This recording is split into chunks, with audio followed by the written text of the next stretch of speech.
Chronic fatigue is one of the biggest reasons for people to come see me. So if you are planning a visit for a chronic fatigue evaluation, then here are a few things to keep in mind. Fatigue is a very commonly reported symptom or problem. In fact, in our society, about 80% of the population reports fatigue at some point, and it becomes a problem when it is chronic. Well, there are three major contributing factors to fatigue, and almost always there is going to be multiple factors, not one single thing that is causing fatigue.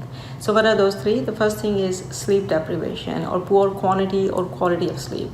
So if you're not sleeping well and you are running on less than 6 to 8 hours of sleep, and the quality of sleep is also interrupted or poor, then obviously the chronic fatigue is going to set in.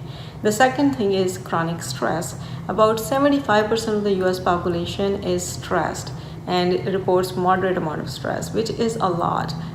It is almost like an epidemic. So when stress levels are high, it not only causes mental problems or mental effect, but also our bodies kind of start to break down.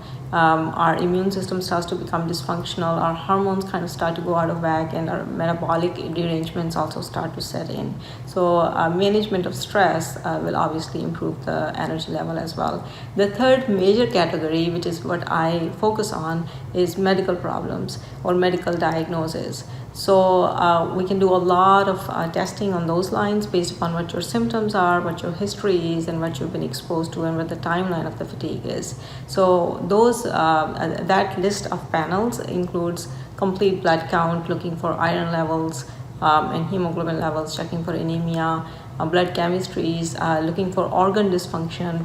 Whenever any major organ in the body starts to fail, usually one of the first symptoms that arises is fatigue.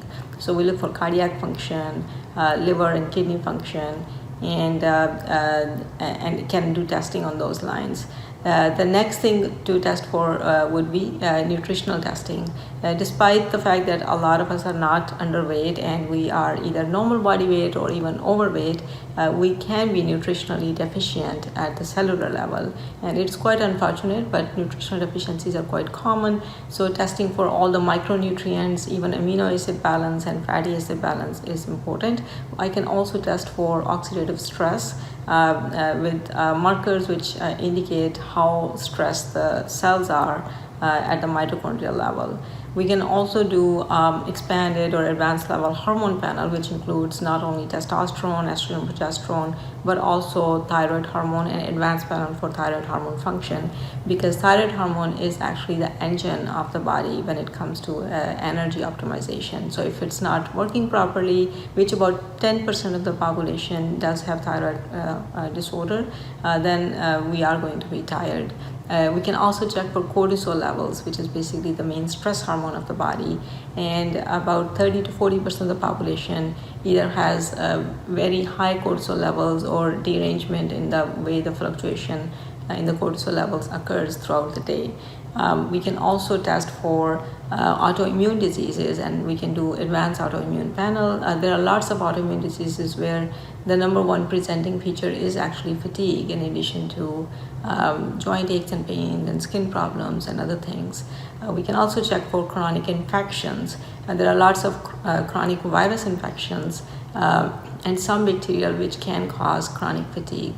There is also a panel for toxins exposure. So unfortunately, we live in an environment, in a world where there is a lot of exposure to environmental pollution and toxins, and if we do not have the right genetic makeup to detoxify on a regular basis, we are going to accumulate these toxins in our organs, and that will set in chronic fatigue. We can also test for food sensitivities and environmental allergies, which can tell us if there are any triggers from the external environment which are leading to derangement in our system and causing fatigue.